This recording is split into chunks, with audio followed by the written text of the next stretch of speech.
میں خوف میں مبتلا سورت کی تلاوت کر رہا تھا کہ اچانک کسی نے میرا بازو پکڑ کر ایک جانب کھینچا اور میں زمین پر جا گرا۔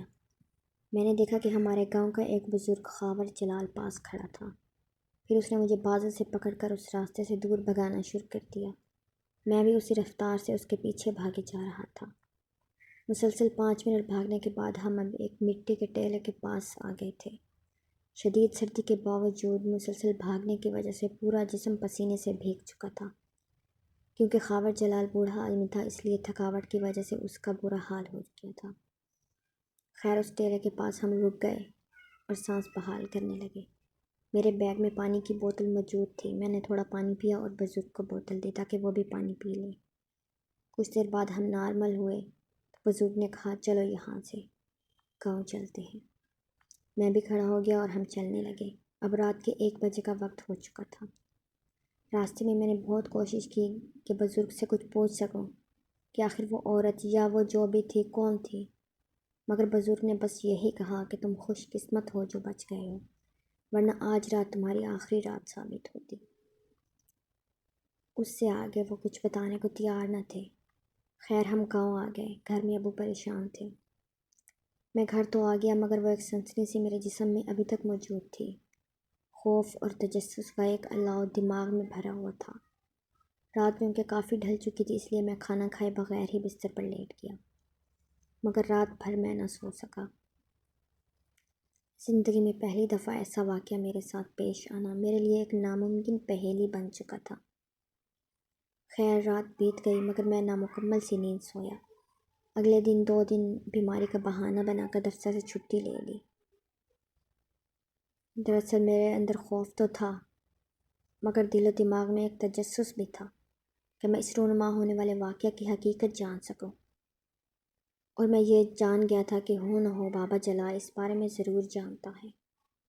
اگلے دن میں نے فیصلہ کیا کہ میں بابا جلال سے ملوں اور سچ جاننے کی کوشش کروں، کیونکہ یہ کوئی خواب نہیں تھا جسے میں بھول جاتا۔ خاور جلال بزرگ گاؤں کی باہری نکڑ پر رہا کرتا تھا، ایک چھوٹے سے مکان میں۔ وہ اپنی بیوی اور بیٹی کے ساتھ رہتا تھا۔ اس کی اولاد میں ایک ہی بیٹی تھی۔ میں دن 11 بجے خاور جلال کے گھر گیا۔ دروازہ کھٹکھٹانے پر وہ خود باہر آیا اور مجھے گھر آنے کے لیے کہا۔ اس کے گھر کے ایک طرف نیم کا درخت تھا جس کے نیچے چارپائی موجود تھی۔ میں وہاں بیٹھ گیا۔ خاور جلال بھی پاس ہی بیٹھ گیا۔ میں سوالیہ نظروں سے بزرگ کی طرف دیکھ رہا تھا، کیونکہ میں سننا چاہتا تھا آخر وہ جو کچھ میں نے دیکھا وہ کیا تھا، اور مجھے یقین تھا کہ یہ آدمی اس معاملے میں ضرور میری مدد کرے گا۔ میں نے سوال کیا کہ وہ آخر کیا تھا جو میں نے دیکھا۔ اس نے سر دائیں بائیں ہلانا شروع کر دیا۔ صاف ظاہر تھا کہ وہ مجھے کچھ بتانا نہیں چاہتا تھا۔ میرے لاکھ اصرار کرنے پر بھی اس بابے نے اپنی زبان نہیں کھولی، بس یہی کہا کہ تم خوش قسمت ہو۔ اس کی یہ بات بار بار کہ میں خوش قسمت ہوں کہنے سے میں بور ہو گیا، اور یہ کہہ کر وہاں سے آ گیا کہ تم نہ بتاؤ مگر میں اب خود پتہ چلا کر چھوڑوں گا۔ مجھے اس پر غصہ آ رہا تھا مگر میں خاموشی سے گھر واپس آ گیا۔ ایک بار یہ بھی سوچا کہ ابو سے یہ بات کروں مگر وہ مجھے منع کر دیں گے اور رات کو دیر سے آنے سے بھی روک دیں گے، اس لیے میں نے یہ خیال دماغ سے جھٹک دیا، کیونکہ جاب کرنا میرے لیے ضروری تھا، اور اس واقعہ کو ابو سے ڈسکس کرنے کے بعد جاب تو سمجھ لو ختم ہی ہو گئی۔ خیر سوال وہی تھا جو میں کیسے حقیقت جانوں۔ میرے لیے بالکل ویسے تھا جیسے اندھی غار میں تیر چلانا، مگر میں دل و دماغ سے یہ فیصلہ کر چکا تھا کہ میں اب حقیقت جان کر ہی چھوڑوں گا۔ خیر مجھے یہ مشن مکمل کرنے کے لیے ایک عدد ساتھی درکار تھا۔ گاؤں میں میری اتنی خاص دوستی تو کسی سے نہ تھی مگر ایک دوست ضرور تھا، اس کا نام شکیل تھا۔ میں نے یہ سارا واقعہ اس سے ڈسکس کیا۔ پہلے تو وہ بہانے کرتا رہا، شاید ڈر رہا تھا، مگر میں نے باتیں سنا کر اسے تیار کر لیا۔ ہم نے فیصلہ کیا کہ دن کے وقت جا کر پہلے اچھی طرح جائزہ لیا جائے۔ خیر آج کا دن اسے ساتھ ملانے میں گزر گیا۔ رات ہو گئی۔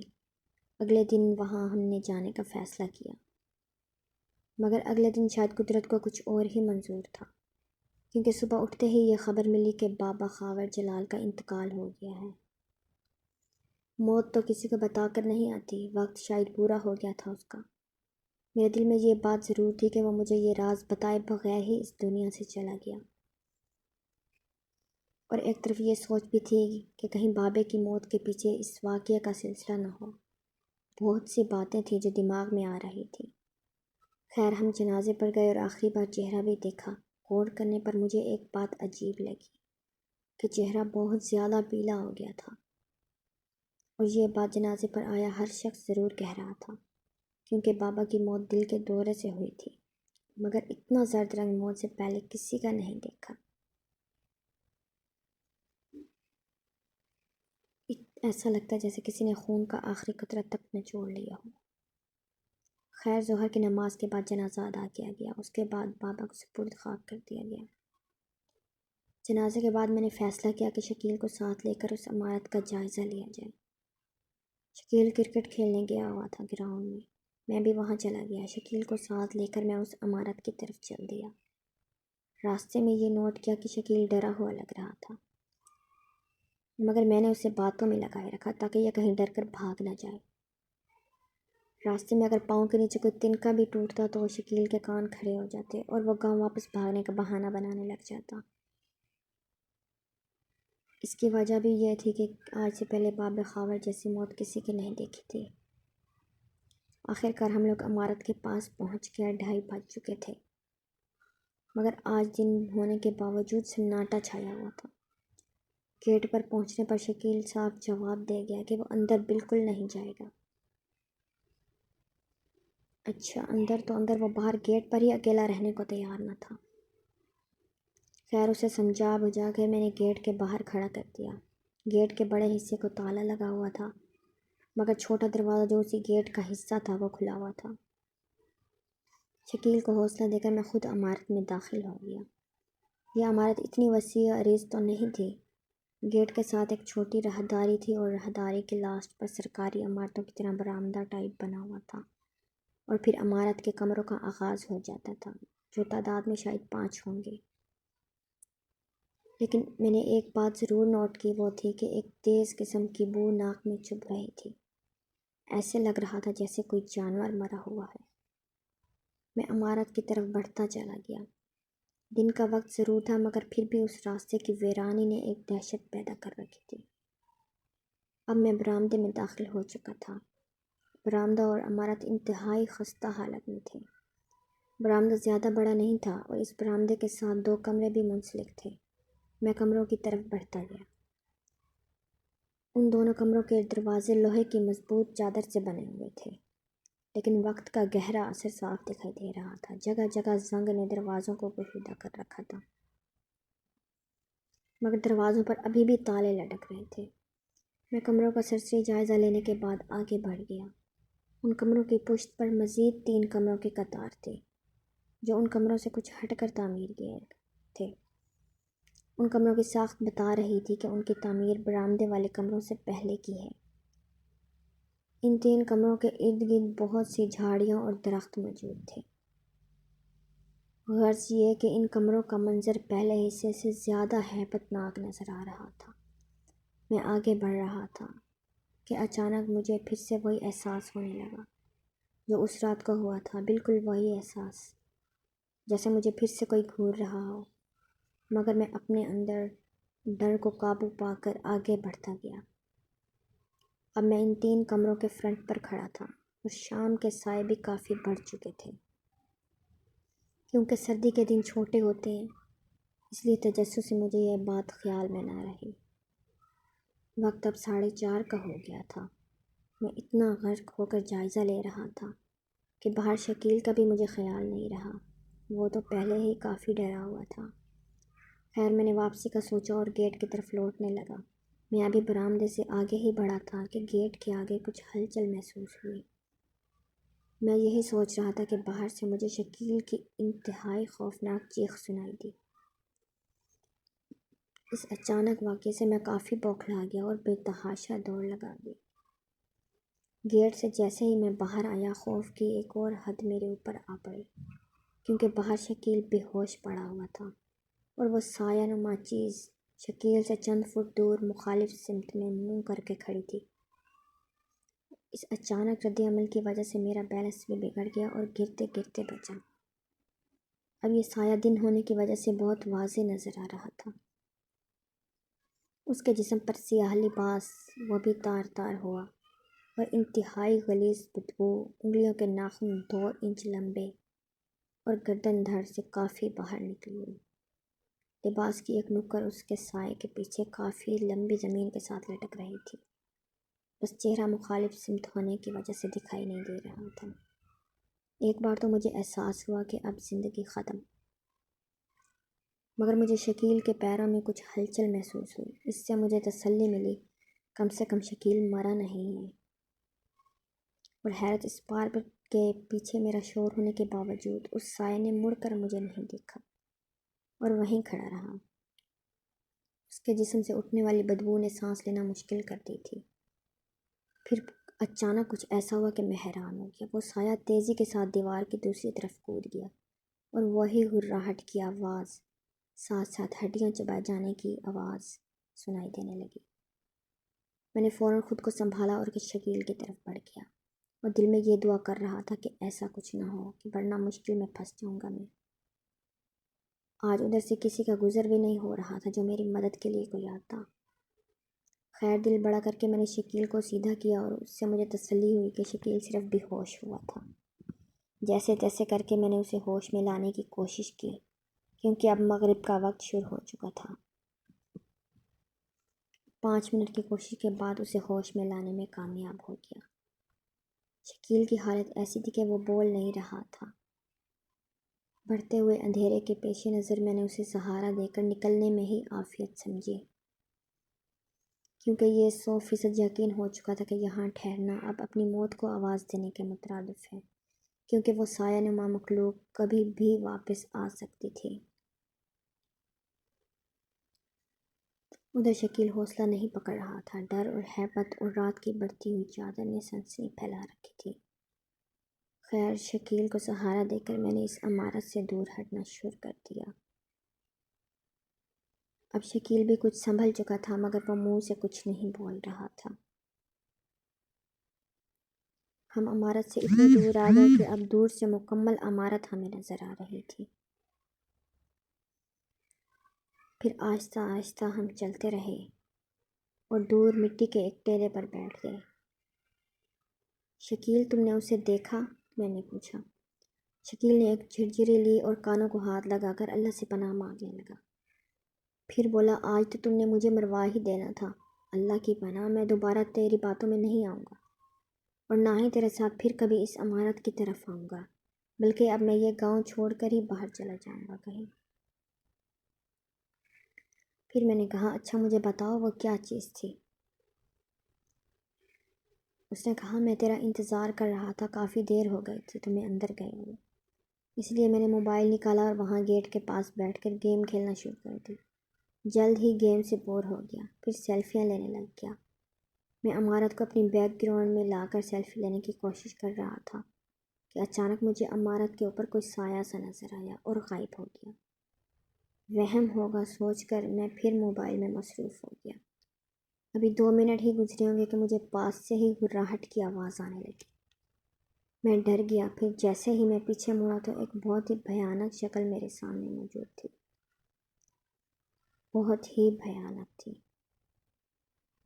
آنکھوں کی جگہ اس کی آگ نکل رہی تھی۔ چہرہ ایسے تھا جیسے گوشت کے ٹکڑے عارضی طور پر لٹکائے گئے ہوں۔ دانت اور نیچے والا جبڑا گوشت سے بالکل خالی تھا، اور منہ میں وہ شاید کچھ چبا رہی تھی۔ اس کے باوجود 5 انچ لمبی زبان میری طرف لہرا رہی تھی، اور ایک عجیب اور خوفناک مسکراہٹ اس کے چہرے سے جھلک رہی تھی۔ میرے جسم میں جان باقی نہ رہی، بس اتنا احساس ہوا کہ شاید یہ میری موت کا فرشتہ ہے، اور تب میرے منہ سے چیخ نکل گئی، اور اس کے بعد تیرے سامنے مجھے ہوش آیا۔ میں باز آیا اب دوبارہ تیرے ساتھ یہاں آنے سے۔ آج تو میں بچ گیا، مگر دوبارہ بچنے کا کوئی موقع نہیں ملے گا۔ یہ سب سننے کے بعد کچھ خوف تو تھا، مگر کچھ ایسے سوالات بھی تھے میرے پاس جو مجھے کنفیوز کر رہے تھے، جیسے میرے عمارت کے اندر ہونے کے باوجود اس مخلوق نے شکیل پر ہی کیوں وار کرنے کی کوشش کی؟ میرے اندر رہنے کے باوجود اس نے کچھ نہیں کہا، مجھے صرف بدبو آئی، مگر ادھر باہر اس شے نے شکیل کو پکڑنے کی کوشش کی۔ سوالات کا ایک وسیع سلسلہ دماغ میں پیدا ہو چکا تھا۔ اب ہم 3 لوگ تھے جو اس مخلوق کو دیکھنے کا حقیقی دعویٰ کر سکتے تھے، میں، شکیل اور بابا خاور۔ مگر بابا کی موت ہو گئی تھی، باقی ہم 2 تھے، اور لوگوں کی وہ کہانیاں جو اس مخلوق کے ہونے کی طرف اشارہ کرتی تھیں۔ اگلے دن کا آغاز گاؤں میں کسی طوفان سے کم نہیں تھا۔ دراصل شکیل نے گھر آتے ہی ساری واردات رات کو اپنے ڈیرے پر بیٹھنے والے دوست احباب کو سنا دی تھی، اور جنگل میں لگی آگ کی طرح یہ بات پورے گاؤں میں اور اطراف میں پھیل گئی تھی۔ لوگوں کا بہت بڑا ہجوم مجھے گھیرے میں لے کر پوچھنے لگا، اور مجھے بتانے میں بہت کوفت ہوتی، اور میں آنکھ بچا کر وہاں سے نکل جاتا۔ لیکن دوسری طرف شکیل تو اچھا خاصا ہارر سٹوری ٹیلر بن گیا تھا، اور وہ اپنی طرف سے بہت سی اضافی روایات بھی کہانی میں ایڈ کر دیتا، جس سے دہشت اور پھیلنے لگتی۔ خیر میرے پاس ان جھمیلوں کے لیے وقت نہیں تھا، ان سب باتوں سے بے نیاز ہو کر میں حقیقت جاننا چاہتا تھا۔